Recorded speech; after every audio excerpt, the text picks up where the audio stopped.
हाम्रो यस saint Joseph स्कुलका founding president अथवा चाहिँ फाउन्डिङ मेम्बर आदरणीय स्वर्गीय पुण्यप्रसाद सिटोला अथवा पिपी सिटोला ज्यूप्रति हार्दिक श्रद्धा सुमन अर्पण गर्न चाहन्छु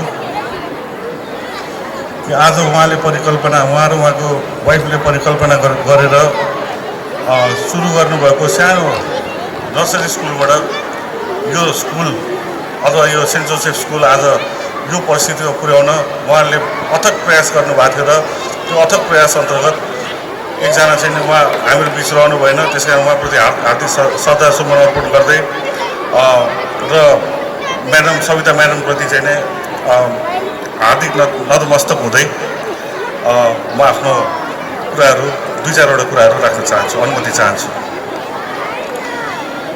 सर्वप्रथम यस कार्यक्रमको म भव्य सफलताको शुभकामना व्यक्त गर्न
हामीले बजारमा आफूलाई बिकाउन सक्दैनौँ, त्यस कारण पनि अध्ययन सँगसँगै चाहिँ सिपको चाहिँ आवश्यकता छ जस्तो मलाई लाग्दछ।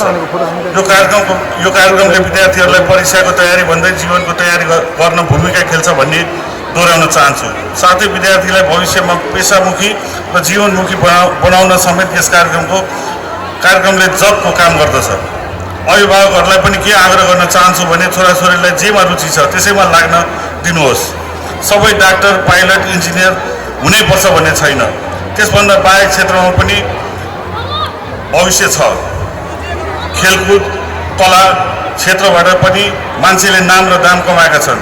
जुन क्षेत्रमा लाग्ने हो त्यो क्षेत्रमा चाहिँ एक नम्बर हुन कोसिस गर्न आवश्यक छ।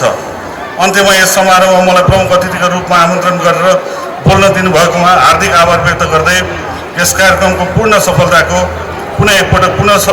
पूर्ण सफलताको कामनासहित मेरो मन्तव्य यही समाप्त गर्दछु। धन्यवाद, नमस्कार, जय सेन्ट जोसेफ।